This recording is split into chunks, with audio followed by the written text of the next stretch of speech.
este video vamos a combinar el análisis del tipo de cambio a corto plazo con el del largo plazo para conocer la trayectoria que puede seguir el tipo de cambio hacia su nuevo nivel de equilibrio a largo plazo después de un cambio exógeno. Vamos a ver en particular un cambio que pueda considerarse como permanente. Vamos a repasar primero qué es lo que sucede si el Banco Central de un país sigue una política monetaria expansiva pero en forma transitoria y no permanente. ¿Cuál es la característica de una política transitoria? Que se implementa por única vez y no modifica las expectativas de los agentes, en particular, no modifica el tipo de cambio esperado. Vamos a agregar al esquema de la clase anterior el mercado de dinero del país en cuestión. Ahora entendemos cómo se establece la tasa de interés doméstica. Surge de la intersección entre la oferta real de dinero o de saldos reales y la demanda real de dinero, que depende de la tasa de interés nominal y de la renta real.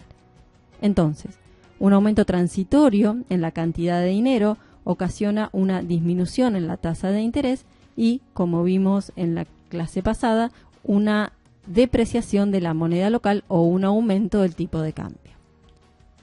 Ahora, ¿qué pasa cuando el aumento en la oferta monetaria es permanente? Permanente en niveles, es decir, cuando pasa de 100 millones de pesos a 110, por ejemplo. Se dice que cuando esto pasa, en el corto plazo los tipos de cambio tienden a sobrereaccionar o a sobrepasar su nivel de equilibrio a largo plazo, para después ajustarse gradualmente a ese nivel de largo plazo. Eso lo vemos en este gráfico, por ejemplo, alrededor del año 2002 o a mediados del año 2015, este aumento en el tipo de cambio que luego disminuye. Vamos a ver primero en forma intuitiva el problema. El aumento en la cantidad real de dinero disminuye la tasa de interés y, como vimos recién, el reajuste del stock de activos en los inversores hace que la moneda local se deprecie. Esto es un efecto inmediato, el cambio en el stock de activos financieros es inmediato. Pero ese cambio y la depreciación que ocasiona genera efectos en los precios y en los flujos comerciales, en la parte real de la economía. Pero esos cambios son mucho más lentos, son graduales y paulatinos. Los precios a corto plazo son rígidos por muchos motivos. Por ejemplo, los contratos en vigor se tienen que cumplir. Hay muchos contratos que están fijos en términos nominales, por ejemplo los alquileres o los salarios, y el ajuste de estos contratos a las nuevas condiciones puede tardar un tiempo. Entonces tenemos un efecto de corto plazo que se explica por cuestiones financieras y un ajuste a largo plazo que se da como consecuencia del movimiento de precios hacia su nuevo nivel de equilibrio. Si el sector real respondiese de inmediato como lo hace el sector financiero, no existiría sobrereacción. Vamos a ver por qué se produce. Comenzamos el análisis en una situación de equilibrio a largo plazo, donde todas las variables son estables o estacionarias. La oferta monetaria y la renta real son constantes, por lo cual la inflación es nula porque no hay variaciones en la oferta monetaria y siguiendo la PPA relativa, las expectativas de depreciación son cero. Imaginemos que el Banco Central aumenta la oferta monetaria en forma inesperada y la mantiene en ese nivel. Esto implica un aumento permanente en la cantidad de dinero. Ese cambio permanente modifica las expectativas. ¿Qué piensan ahora los agentes? Que un aumento, por ejemplo, del 10% en la oferta monetaria va a generar a largo plazo un aumento proporcional en el nivel de precios, es decir, del 10%. Siguiendo la PPA relativa, también va a generar un aumento proporcional en el tipo de cambio. En otras palabras, los agentes van a esperar un cambio duradero en todas las variables nominales, incluyendo el tipo de cambio esperado. Entonces, como se espera que el peso se deprecie a largo plazo, los depósitos en dólares son más atractivos hoy y aumenta su tasa de rentabilidad esperada, se traslada esa curva azul que vemos ahí. Este aumento permanente en la oferta monetaria no tiene un efecto inmediato en los precios, ya que dijimos que son rígidos a corto plazo. Vemos en el gráfico que el nuevo tipo de cambio es T3. Si la oferta monetaria aumentó un 10%, ese nuevo tipo de cambio implica una depreciación de más del 10%. Eso es lo que se conoce como sobrereacción u overshooting. Ahora, ¿por qué el peso se deprecia más que el 10%? A largo plazo, uno esperaría que los precios aumenten en la misma proporción, y por la PPA esperaríamos que la depreciación a largo plazo también sea del 10%. Entonces, ¿por qué se da esa sobrereacción? Tenemos que ver para entender eso el ajuste del corto a largo plazo. ¿Qué va a pasar a largo plazo? Va a aumentar gradualmente el nivel de precios. ¿Y dónde están ubicados los precios? Están ubicados dividiendo la cantidad nominal de dinero.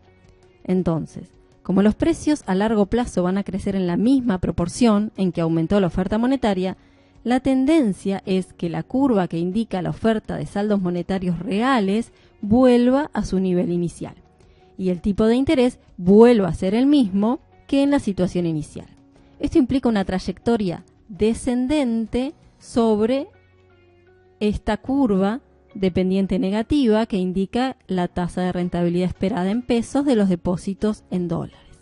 El proceso termina con una tasa de interés nominal igual que la inicial, en este caso del 8%.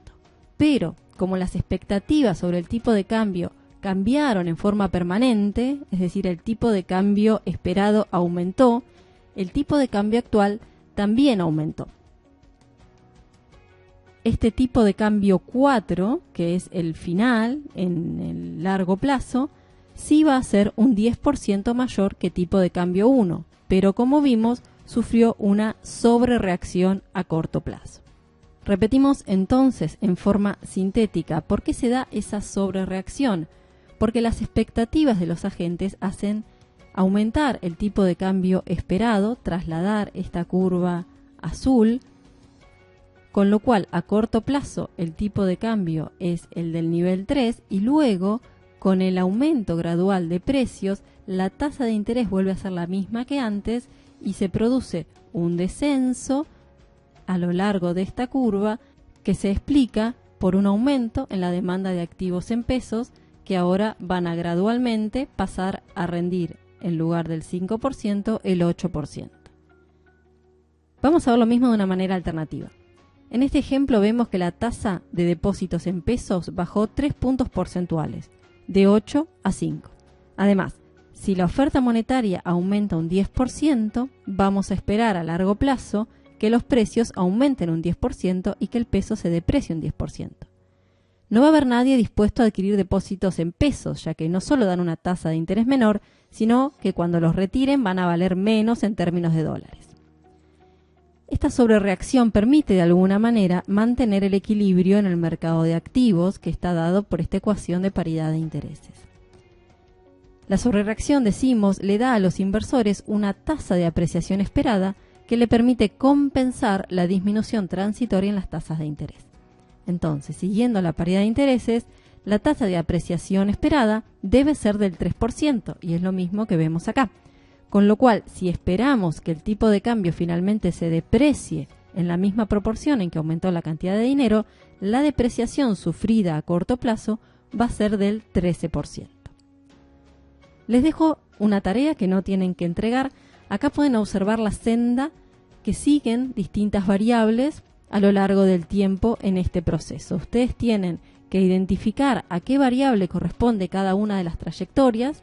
Alguna de ellas es la cantidad nominal de dinero, la tasa nominal de interés, el nivel de precios y el tipo de cambio nominal. Y tienen que graficar cuál sería la trayectoria de los saldos monetarios reales.